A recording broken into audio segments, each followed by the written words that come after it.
Hello and welcome to the Nashville Daily Podcast. I'm Stuart Demick. And I'm Aaron Pennington. Nashville City Council members may not be safe in their current position as state lawmakers seek to reduce city council members statewide. According to a recent study, one Tennessee city made the list of top 20 hardest working cities. Plus, we know how great Nashville is, but is it better in East Tennessee? We'll talk about all of this and more on Nashville Daily.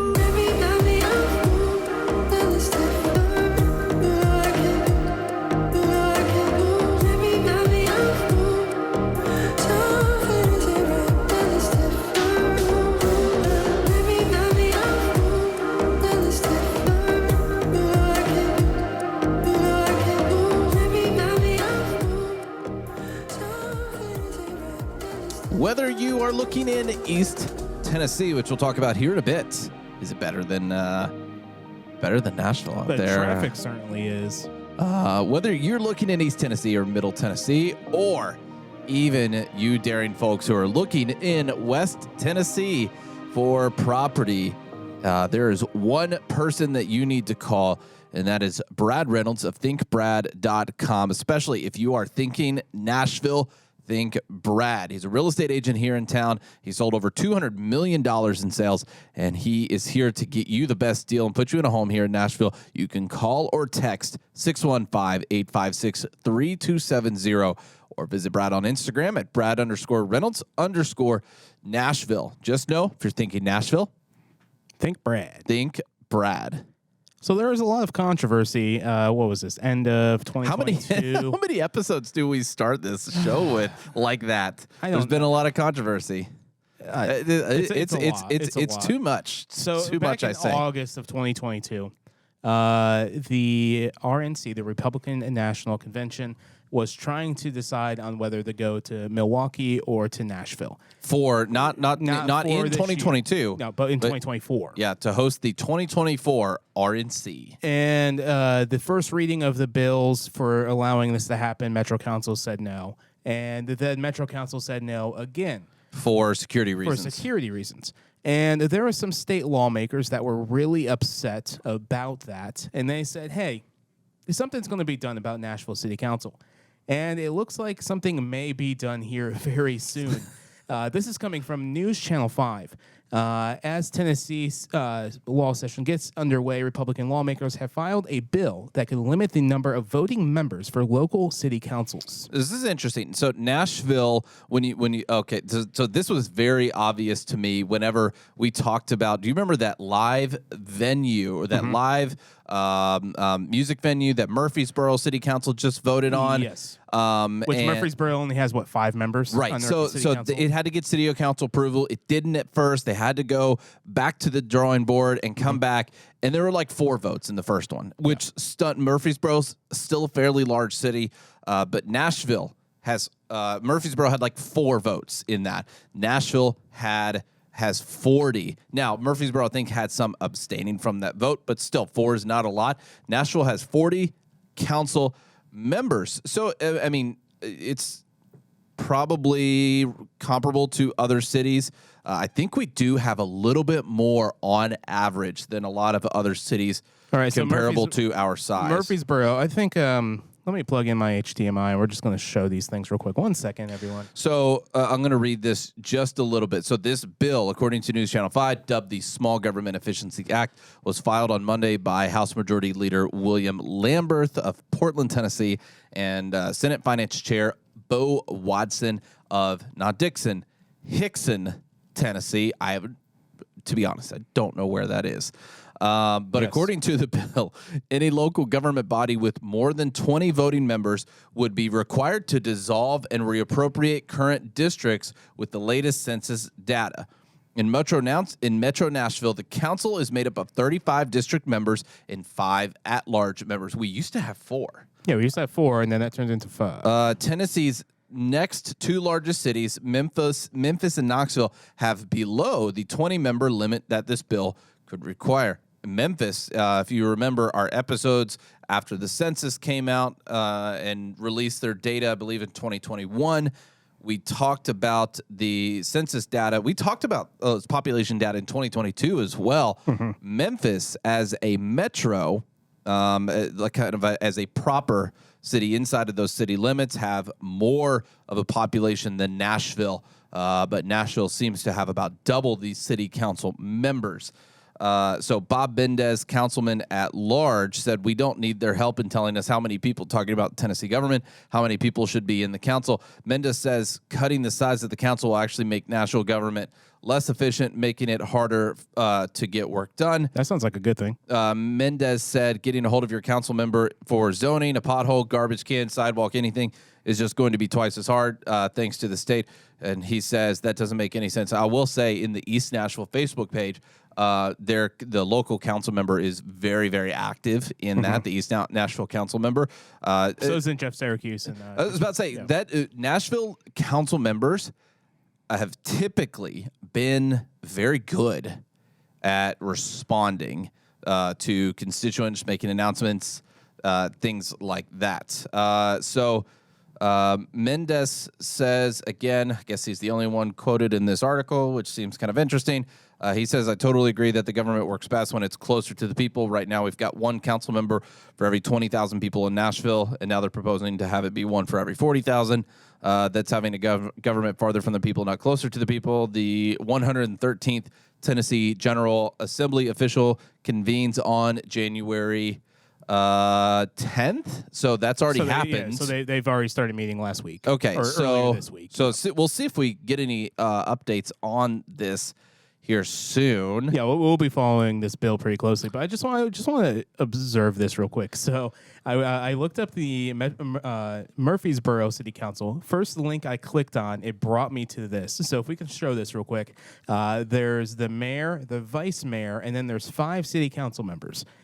To get to Nashville, I had to click on probably about 10 links to find this page, and then it gives you the vice mayor. There's a photo of Bob Mendez, who is quoted in News Channel 5, and then it just keeps going. So you scroll. So then you see the 40 members of the Metro Nashville City Council. Yeah, so what Bob Mendez said, I don't totally agree with, only because, I agree with the statement, the closer you are to the people, the better. But then at that point, it's like, why is there a limit, right? We could just do 1-to-1. Yeah. Right. Every other person's a city council member. Then you're really close to the people. Yeah. So it's about where is that limit right there? What are other cities doing? What have we seen as effective?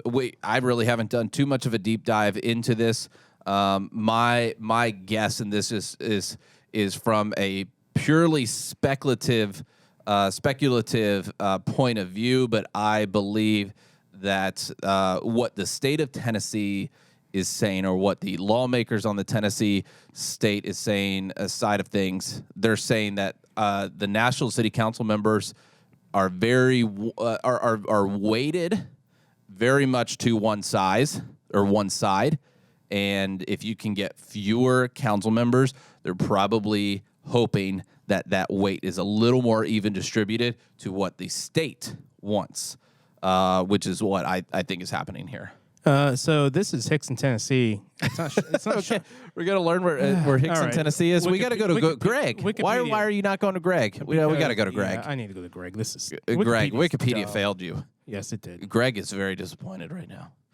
Hickson, Tennessee. While we're finding Hickson, Tennessee, comment below. What do you think of this this attempt to reduce the number of city council members in Nashville below 20? All right, so Greg is on a parachute down towards Chattanooga. All right, is that the Tennessee River? Yep. All right, so no, that's the Tennessee River. Okay. So it's right across the river from Chattanooga. Oh, very cool. So Hickson, Tennessee is down that way. Right on the Tennessee River. Love it. It's probably beautiful down there. It is a very beautiful place. All right, so I tried pulling up this bill. Nothing is working right now. So I literally I'm on a Tennessee government website right now. Site can't be reached. Can you full screen that? Yeah, like I click on the bill. I can't. And it says my DNS. Okay, whatever. All right. So moving on. Let us know what you think in the comments for YouTube, or send us a DM, anything like that. Send us have Greg, the Google guy, send us a letter. All right. So there was a study done by Wallet Hub, because that's who does the professional studies now. iHeart put an article about this study out there. 2 of the Tennessee cities here One is not Hickson. Were labeled. They probably work harder, though, than most people. They probably do. But 2 Tennessee cities are listed among the hardest working cities in the United States. All right, let's see what their parameters are. Wallet Hub compared 116 of the largest cities. So Hickson didn't even get a chance. Yeah, Hickson did not get a chance. How dare you? So they compared 116 of the largest cities in the U.S. to determine which are the, quote, hardest working cities in the country. What does that even mean? Including 2 in Tennessee. According to the site, let's see. What are their parameters? Looks like probably hours worked per year. That's what, I think that's what the parameters are. I'm trying to find, I thought they had parameters on here. Well, when you click on wallethub.com, it does not take you to that link. Okay, here we go. To determine the list, Wallet Hub compared more than 100 U.S. cities across 2 factors: direct work factors and indirect work factors. That's very... Yes, here we go. There's more detail here. These were then evaluated using 11 key metrics, including average work week hours, employment rate, which Tennessee does very well on, share of workers leaving vacation time unused, idled youth. So I guess how many youth are working compared to not working. That are idled at McDonald's. I don't know what. Automation, folks. Average commute time. Share of workers with multiple jobs, average leisure time spent per day, annual volunteer hours per resident, and more. All right, so that's a breakdown. The 2 cities in this listed, Nashville came in, probably the commute time helped, came in at number 18 on this list. Number 1. Number 1, you're not expecting it. Whatever you think number 1 is, you're not expecting it. I can just tell you this. Unless you're in oil. Maybe. It is Anchorage, Alaska. Which makes sense. Number 1. Of course, it makes sense. A lot of longer days. Yeah, a lot of great hardworking cities on here. The other Tennessee city came in at 93. That came in at 93.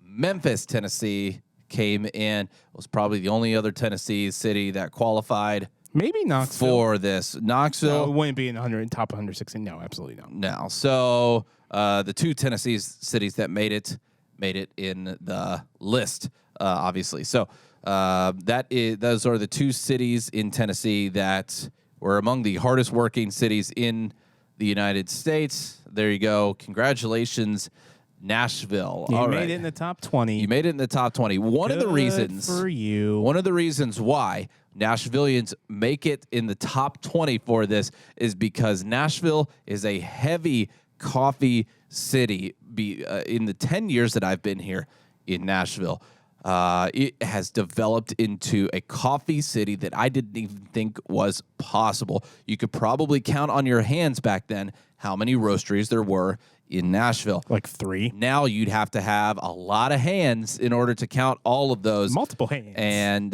Nashville is a very, very snobby coffee city, but that makes the coffee so good.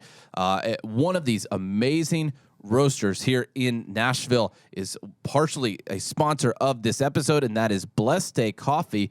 And we have a special deal for you on this coffee. You can take 20% off of their amazing roasts using the discount code XPLR20 at checkout, and you can find all of this at blesseddaycoffee.com. We also have an amazing collaboration we actually have it right with here. them. Look at this. We do. We have that is this roast right here, the Tennessee Sunrise Blonde Roast. It's amazing. Such an incredible roast. It definitely wakes us up in the morning. Mm-hmm. And there's also, for you here in Nashville, free delivery. And you can calculate if you qualify for that on their website. And then we've also collaborated with them with the Nashboro Espresso Roast for you. Espresso and dark roast lovers, you're going to really, really love the Nashboro Espresso Roast. So again, if you want that 20% discount, use the code XPLR20 at checkout for 20% off. Find all that at blesseddaycoffee.com. So recently I went on vacation to the Smoky Mountains, and it was a fantastic 4-day getaway, very relaxing, and I experienced a lot of new things. And I'll talk about those here in a second. But first off, we started the vacation by having some Blessed Day coffee. Literally, I had a mug Blessed Day Coffee, drove to Gatlinburg from Nice. Nashville with some Blessed Day Coffee, and I brought an entire crate of coffee with me. So the only coffee I drank, besides some of the coffee shop coffees that I went to, Yeah. was Blessed Day Coffee. I literally had decaf multiple times a day. I had caffeinated coffee. I had 7 cups of coffee one day, Aaron. Oh And my that- gosh. and Have must- you You must be slept? proud. Have I you actually did sleep because my schedule, I worked it out. 7 a.m. hot coffee, Okay. caffeinated. Yeah. The rest after 12 p.m. Decaf. It was fantastic. The other day, Amazing. the other day, I at home, my coffee pot, whenever it was empty, Became full. refilled all day long, and it was incredible. I literally can't get enough of it. Yeah, it's so amazing. So we started our trip. We drove to Gatlinburg. We left Nashville early, and then we went to Gatlinburg, and we had a little bit of time. So we stayed at the Dreammore. That's the resort at Dollywood for the first evening. And we had a little time, and we're just like, okay, let's go around town. So we actually went up into the mountains. Very nice. We went up to Newfound Gap, and dude, it was so busy, and even in the middle of January. But the temperature difference from being down there on the strip of Pigeon Forge, Yeah. it was like 46, 47. Okay. On top of the mountain, it was like 32. And it was raining all day. Oh. And so you're like, okay, is the mountaintop like icy? Because like parts of it definitely could have turned Probably. into black ice. So we drove up there, enjoyed the mountains for a little bit, and it was busy. Like a lot of cars were going up and down the mountain. And Newfound Gap, for those of you who have not been there, that's where there's a Tennessee North Carolina border. So when you're walking in that little parking lot, you're splitting the difference between Tennessee and North Carolina Let's on there. have, Greg. yeah, Greg transport over there to Newfound Gap. And did you go to Morton's Overlook I did. as well along the way? I did. Ben Morton's Overlook. I did stop there. I got some good photos there. Very nice. So Greg, we're dropping Greg in hot on Newfound Woo. Gap right now. He's on the border of Tennessee and North Carolina. Nice. So literally right where this parking lot splits, that's the Tennessee and North Carolina border. And this is Newfound Gap. Okay, random photo of a stranger. That's not There's Greg. a lot of strangers in that There's photo. a lot of strangers. Okay, so the Newfound Gap, top of mountains on the border. So we went up there, and then we did the Ben Morton Overlook. Got some really good photos of this really cool like smoke with the mountains. That's why it's called the Smoky Mountains. What time of the day were you there for more of the sunset time? No, I was there in mid-afternoon. And there's still smoke there, I guess, because of the rain. Yep. Very cool. So I got there about 2 p.m., and then we went over to the Dreammore to check in. And I ate at the restaurant at the Dreammore. Oh yes, And Song and Hearth. Song and Hearth. Yes. And this is like it's a buffet. And so they have like a meat station, they have a salad Buffet. station. Also a menu available, right? In their other little like cafe area. Yeah, So yes, they do have a little menu available. And then they have like this donut wall and this dessert type of like wall. Man, the food that I had was so freaking good. Tell us about it. Okay, I'll walk you through my 3 plates of the buffet. I gained like 35 pounds in one night. The first plate, I had some fried chicken, some catfish, and then I also had these Brussels sprouts with bacon. They were the best thing on the menu, one of the best things on the menu. And then I had a little bit of mashed potatoes. Second plate. That's a good plate. It was a good That's a really good plate. It was a really You good told me about that fried chicken after No, that. not yet. No, this is That- a different. That This was is different fried chicken. That was the third plate. Hold on. Oh, okay. The second plate, I went back up. Wait, And so you started. You gave us plate 3 first. no, I gave you plate 1. Oh, Yes. okay. So third plate's straight fried chicken. But second plate, I go up to the meat cutting station, and he cuts me this chunk of prime rib, and it takes up the entire plate. And I didn't realize how strong their horseradish like sauce was for it, so I just smothered this prime rib in it. And I go to take a bite, and I'm like, oh, that's a lot of horseradish. That's So strong. I had to cut it off, but that was my second plate. And then my third plate, I'm like, the fried chicken is so remarkable. Like, just delicious. Yeah. It's perfectly fried. The blended spices, like, it's like KFC, but 10,000 times better. Wow. Yeah, like, amazing. So I just get a plate of fried chicken for my third plate. And I take this bite of this, like, chicken wing. And my jaw drops, and I look at my wife, and I say, "This is the best piece of chicken I've ever had in my entire life." Wow. It was juicy. The season was perfect. It was Crunchy. Dude, like, it was amazing fried chicken. I will go back. I will drive from Nashville just to get fried chicken from this place. Wow. Like, that's how Do you think, I wonder if they do that on a regular, like, nightly basis, Yes, that fried chicken? They do the fried chicken every single night. It was fantastic. Now let me tell you about desserts. So the fried chicken, some of the best fried chicken I've ever had in my entire life. They have this dessert wall. So they have like these brownies and blackberry cobbler and Ooh, that sounds good. cheesecake, this donut wall, and all these other desserts. I get this blackberry cobbler, and I put it on a little dessert plate, and I go sit down, and I'm like, this looks really good. I take a bite of it. It's the best blackberry cobbler I've ever had in my entire life. Ugh. Like, Man, I was that is good. blown away. Last time you and I went to the Dream War, we did not have this. No. And I'm like, we were stuffed. This would literally be like on vanilla ice cream, one of the best desserts I've ever had in my entire life. I was super impressed with the food that night. Like, it was remarkable, fantastic. So that was our stay. We walked around the property a little bit, and then we check out. We go to a cabin up in the mountains in Gatlinburg. The cabin was really pretty, just like a regular cabin.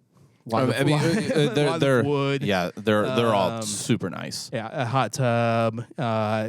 It had a pool table. So that was the only interesting thing, like real interesting thing about the cabin. Yeah. And my wife never played pool, so I was able to teach her pool. Oh, that's cool. So that was a lot of fun. When I stayed, it had a one of those those old arcade machines where you can like look down and play, and there's one person on each side, and it had like all the Pac-Man and Galaga and all those games. That's awesome. The coolest cabin I saw in one of these roads is it had its own putt-putt course at the cabin. What? There was That's amazing. 5 or 6 different putt-putt things outside of the cabin in the yard. And like, they weren't like small little like putt-putt things. Like, there was like a little like lava thing. Like, it was super impressive, and I wish I got photos of it.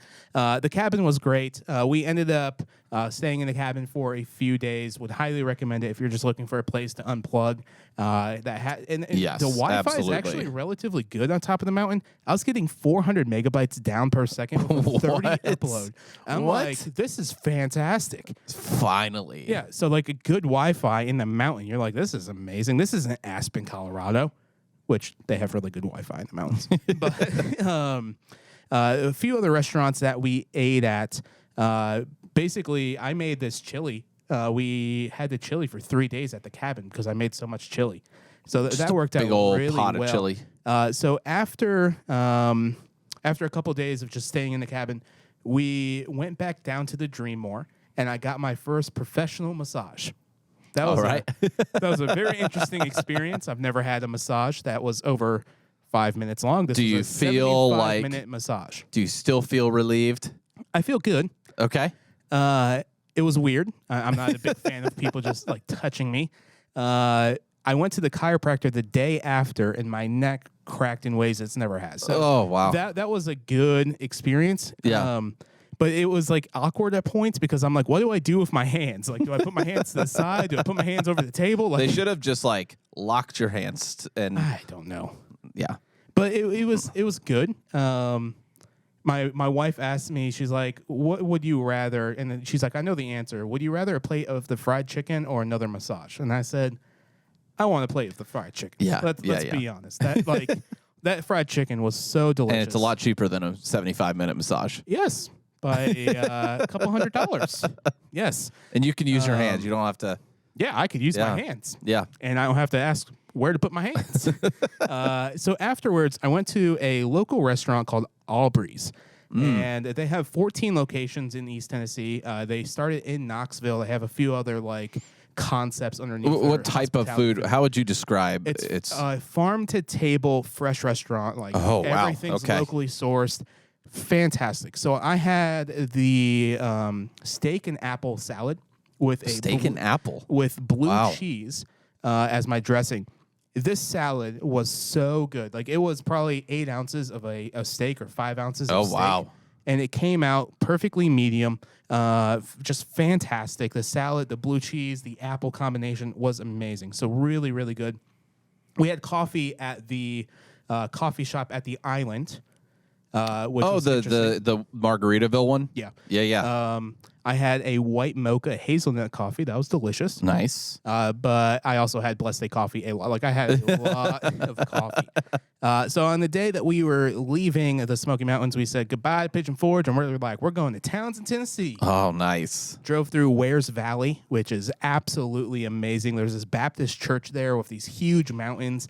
It's one of the most beautiful areas. Did you stop to get a photo of that? I did not. But man. we should. You know exactly, where I'm talking about. It is stunning. I can't wait to buy a property down that way. But we go to Townsend, Tennessee, and then we were like, okay, it's literally 10 o'clock. No restaurants are open besides like breakfast places. I don't want breakfast right now. Like I just want, I want lunch. Heresy. Yes, it is. So we drove up to Cades Cove, and we did that 11-mile scenic route. Nice. I saw probably 35 or 40 deer, 6 or 7 bucks. I saw like a 16-point buck. Good Lord. He was massive.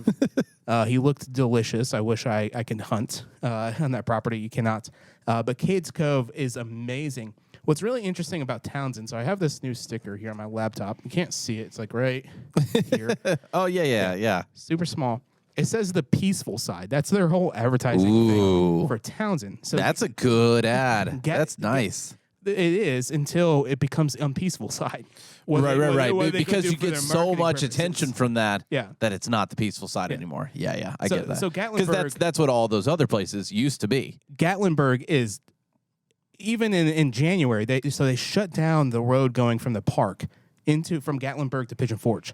I got stuck on that road like for an hour. the 2 lanes on both sides? Yeah, they shut down that road? Yeah. Do you know where the one tunnel is? Yeah. I shut it down to 1 lane. I got stuck there for an hour. Like it was. I've been stuck in traffic there many times. It's not fun. It's like Nashville traffic, but then you go to Townsend and you're like, wow, this is remarkable. Drive through Cades Cove. Like, right. Even in January, there's 400 cars or so going through Cades Cove, which was fantastic.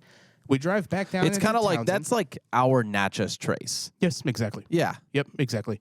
It's a little bit different because the mountains are massive, compared to our little rolling hills. But it is fantastic. I would highly recommend it. I can't wait to make videos about that for our Explore Tennessee brand. But then we drive back out into Townsend. We go to the visitor center. Very hospitable, very friendly folks. They told me a little bit more in depth about the Sasquatch Festival, which I plan on going to because nice. I like Sasquatch. It's fun. He's a cool character, and I think he's real. I do think Sasquatch. I think he's a cool, real character. Yeah. Afterwards, he'll be there. The actual Sasquatch. One of them. One of them is not in a costume. One of them is real. I remember the one time we were in Pigeon Forge, we watched this documentary or like this horror show on the Sasquatch killing type thing. Oh, yeah. That was really interesting. But we go to a restaurant after we visit the visitor center, very hospitable, very friendly, called The Abbey. And this is an old wedding chapel that's located right off the strip in Townsend. And when I say strip, there's not much in the strip of Townsend. But we go to this restaurant, you go to the bar, you order, and then you sit in these old church pews. We featured this on our Instagram, ExploreTN, if you want to see the video of this. I had a pork belly apple pizza. I know I had a lot of apple over the last few days with this trip, but it was delicious. I had this barbecue sauce on it, fantastic pizza, nice 10-inch personal pie, like just really, really good. That sounds really good. After that, we drove over into Maryville, and we went to Vienna Coffee House, and I had this thing called the Penguin Coffee. It was very expensive. It was $7 and a half. What is in the Penguin Coffee? I don't know. Chocolate and coffee and other things. Was it named after the penguin from Batman? I don't know. Was it good? It was fantastic. It was worth the money. I don't think I can justify spending that much on coffee. Yeah, it wouldn't be your everyday drink, but it was good to get. But then we drove back from Maryville to Nashville, and that was the trip. But overall, it was a fantastic way to start the new year. If you're looking for a vacation spot, like you need to add Pigeon Forge, Gatlinburg, Townsend, Maryville, all of those areas in that area. East Tennessee. Okay, so this question is in the title of this episode. Is East Tennessee better than Nashville? You're smiling because you want to say yes. You want to say yes so bad. Yes. Yes. I mean, it could be a yes or no. It doesn't have to be a. I love Nashville, and we've built multiple brands off of Nashville. That's why we have this podcast, Nashville Daily. But something about East Tennessee and the mountains and seeing like the animals, like I was literally, there's signs for like elk at Cades Cove and bears. Oh, wow. And it says elk is being reintroduced into the Smoky Mountains right now. Yeah, and because they used to be there. That's reintroduced, yeah. It's just the beauty of East Tennessee. If we can have the beauty of East Tennessee, but like the attractions and food of Nashville, you have the perfect destination in the entire world. Yep. So, yeah, and it's interesting because that area gets similar numbers in visitation without the amount of residents. Yes. That is the interesting thing to me about that area is you have the scenic view that is obviously better than Nashville, and you have the visitation and everything that is similar, less than Nashville, but not terribly that far off. And you have the history. And you have amazing history. Yep. You don't have as much Civil War history as you do here in the Nashville area, but you still have a lot of very interesting history out in that area. But you don't have the crowdedness of Nashville. So it's very interesting. Let us know in the comments what you think about East Tennessee compared to Nashville. If you've never been to East Tennessee, why not? Why not? What is holding you back? It is 3 hours. Three and a half hours from Nashville to Sevierville. Okay, yeah. 3.5 hours. And you get to stop at Buc-ee's along the way. Yes. So you are in a win-win scenario there. You've got Chattanooga and Knoxville. Let us know in the comments what you think. See you guys.